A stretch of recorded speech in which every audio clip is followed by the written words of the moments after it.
श्री शिवाय भक्तों, यह कथा करवा चौथ के पवित्र पर्व से जुड़ी है जो इस वर्ष 10 अक्टूबर को मनाया जाएगा। यह दिन हर सुहागन स्त्री के लिए अपने पति की दीर्घायु, सुख समृद्धि और अखंड सौभाग्य की कामना का प्रतीक है। इसकी महिमा इतनी महान है कि स्वयं भगवान शिव और माता पार्वती ने भी इस व्रत की महत्ता को स्वीकार किया था। कहते हैं कि जब करवा नाम की एक पतिव्रता नारी ने इस व्रत का आरंभ किया, तब से ही इसे करवा चौथ कहा जाने लगा। कथा के अनुसार एक बार भगवान शिव ने माता पार्वती से पूछा, देवी ये कौन सी स्त्री है जो इतनी निष्ठा, प्रेम और श्रद्धा से व्रत कर रही है? तब माता पार्वती ने बताया, प्रभु ये मेरी सहेली करवा है। ये अपने पति के कल्याण और दीर्घायु की कामना के लिए व्रत कर रही है। इसका नाम युगों युगों तक याद रखा जाएगा। करवा का जन्म एक साधारण परिवार में हुआ था, परंतु उसके हृदय में अपने पति के प्रति अटूट श्रद्धा और भक्ति थी। वह अपने पति के साथ गंगा तट के पास एक छोटे से ग्राम में रहती थी। एक दिन उसके पति को हल्का रोग हो गया और शरीर में शिथिलता आने लगी। गर्मी के कारण उन्हें प्यास लगी और वे सरोवर की ओर पानी पीने चले गए। जैसे ही उन्होंने पानी में हाथ डाला, तभी एक मगरमच्छ ने उनका पैर पकड़ लिया। पति भय से चिल्लाने लगे, करवा करवा मुझे बचाओ। वह पुकार सुनते ही करवा दौड़ी चली आई। उसने देखा कि उसके पति को मगर ने जकड़ रखा है। उस क्षण करवा के हृदय में अपने पति के लिए भक्ति, साहस और प्रेम का सागर उमड़ पड़ा। उसने अपने सच्चे व्रतबल और पतिव्रता की शक्ति से उस मगर को शाप दिया, दुष्ट मेरे पति को छोड़ दे, नहीं तो तेरी राख भी इस धरा पर न बचेगी। कहा जाता है कि उस समय यमराज भी करवा के व्रत की शक्ति से कांप उठे थे। करवा की निष्ठा ने प्रकृति के नियमों को भी झुका दिया था। यमराज ने स्वयं आकर मगर को मृत्युलोक से विदा किया और उसके पति को जीवन दान दिया। तभी से यह व्रत नारी की अटूट भक्ति, सच्चे प्रेम और त्याग का प्रतीक बन गया। करवा चौथ का व्रत केवल एक परंपरा नहीं है, यह भारतीय नारी की आत्मा का स्वर है। यह बताता है कि जब एक स्त्री सच्चे मन से संकल्प लेती है तो स्वयं देवता भी उसके आगे झुक जाते हैं। यह वही सनातन भूमि है जहां हर ग्राम तपोभूमि है, हर कण में भक्ति बसती है और हर नारी देवी का स्वरूप है। यहाँ का हर बच्चा राम है और हर स्त्री में माता पार्वती का अंश विद्यमान है। हनुमान जी की सेवा करने से जैसे प्रभु श्री राम स्वयं प्राप्त होते हैं, वैसे ही करवा चौथ के व्रत से अखंड सौभाग्य, प्रेम और पति की दीर्घायु का वरदान मिलता है। ध्यान देने योग्य बात है कि करवा कोई साधारण नारी नहीं थी, वह स्वयं माता पार्वती जी की परम सखी थी। जब उन्होंने मृत्युलोक में जन्म लिया तो उनका नाम करवा पड़ा और उसी करवा के नाम से यह पवित्र व्रत करवा चतुर्थी कहलाया। यह व्रत केवल एक धार्मिक अनुष्ठान नहीं, बल्कि नारी की अटूट निष्ठा, समर्पण और सेवा का प्रतीक है। जीता कर्मा चलार भारती कर्मा चतुर्थी, नारी की बजना चलार भारती। जैसे भगवान श्री राम के मंदिर भारत में अनेकों हैं, परंतु हनुमान जी के मंदिरों की संख्या उससे भी कई गुना अधिक है। किसी ने पूछा कि ऐसा क्यों? तो उत्तर मिला, क्योंकि जहां भगवान की पूजा होती है वहां भक्ति होती है और जहां सेवा होती है वहां आत्मा का साक्षात्कार होता है।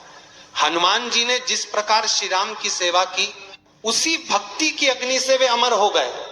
उनकी सेवा की महिमा इतनी महान है कि भारत की भूमि स्वयं कहती है सेवा ही पूजा है। ठीक वैसे ही करवा ने भी सेवा, प्रेम और समर्पण का ऐसा उदाहरण प्रस्तुत किया कि उसका नाम इतिहास में अमर हो गया। करवा माता पार्वती की आराधिका थी।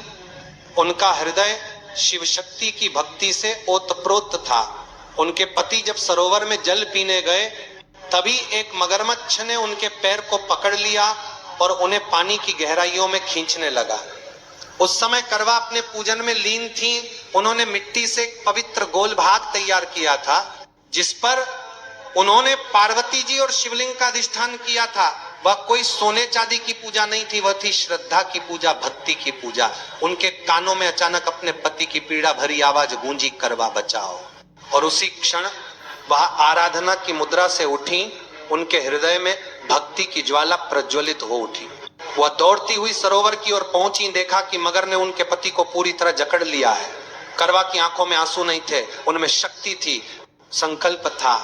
उन्होंने तुरंत अपने व्रत की शक्ति का स्मरण किया और माता पार्वती का आह्वान किया, हे माँ, मेरी आराधना व्यर्थ न जाने देना, मेरे पति व्रत का प्रमाण आज दो। कहते हैं उसी क्षण करवा के शरीर से तेज निकलने लगा, जैसे उनके भीतर देवी शक्ति का संचार हो गया हो। उन्होंने उस मगर को शाप दिया, अरे दुष्ट, तूने एक सतपत्नी के पति पर आक्रमण करने का दुस्साहस किया है, अब तुझे इस धरती पर ठौर नहीं मिलेगा। कहते हैं करवा की भक्ति और शक्ति से वह मगर वहीं राख हो गया और उनके पति को पुनः जीवन प्राप्त हुआ। इस घटना ने संपूर्ण लोकों में संदेश दिया कि नारी का व्रत, उसकी निष्ठा और उसकी आराधना स्वयं देवताओं को भी झुका देती है। आज जो हम करवा चौथ का पर्व मनाते हैं वह केवल एक रीति या परंपरा नहीं है, उसी करवा की अदम्य शक्ति, उसकी भक्ति और प्रेम की याद है। पहले के समय में महिलाएं दीवारों पर करवा का चित्र बनाकर पूजा करती थी, अपने हाथों से मिट्टी को आकार देकर उसमें पार्वती जी और शिवलिंग का रूप रचती थी। उस पूजा में कोई आडंबर नहीं था, केवल भाव था। पूरे परिवार की सौभाग्यवती नारियां एकत्र होकर गीत गाती, कथा सुनती और सच्चे मन से अपने पतियों के लिए आशीर्वाद मांगती थी। अब तो कागज पर बने चित्र आ जाते हैं, परंतु उस मिट्टी में जो करवा के हाथों का स्पर्श था वही असली शक्ति थी। वह मिट्टी केवल धूल नहीं थी, वह भक्ति का प्रतीक थी, समर्पण का प्रतीक थी, भक्ति का प्रतीक थी, समर्पण का प्रतीक थी। करवा ने बिना किसी भय के, बिना किसी संकोच के अपना चीर फांड लिया। वह चीर जो पति के हाथों का आभूषण था और उसकी भुजा से उसे कसकर पका। फिर जो शक्ति उसमें उमही वह अद्भुत थी। उसने मगर की पूंछ को थाम लिया और अपनी संकल्प शक्ति से उसे खींचकर किनारे तक ले आई। मगरमच्छ की बलवती कैंट भी करवा की अटूट भक्ति के सामने टिक न सकी, वह ज्यों त्यों खींचा गया। करवा ने देखा कि वृक्ष की ओर पहुंचते पहुंचते कदम थक रहे हैं और वह वृक्ष के नीचे नहीं पहुंच पाई। ठीक उसी जगह घाट के ऊपर घास का फैला हुआ था। उसी घास फूंद से उसने जैसे तैसे मगर को बांध दिया, पतली सी घास पर। करवा के हाथों में वह घास पत्थर बन गई, मगर हिल ना सका।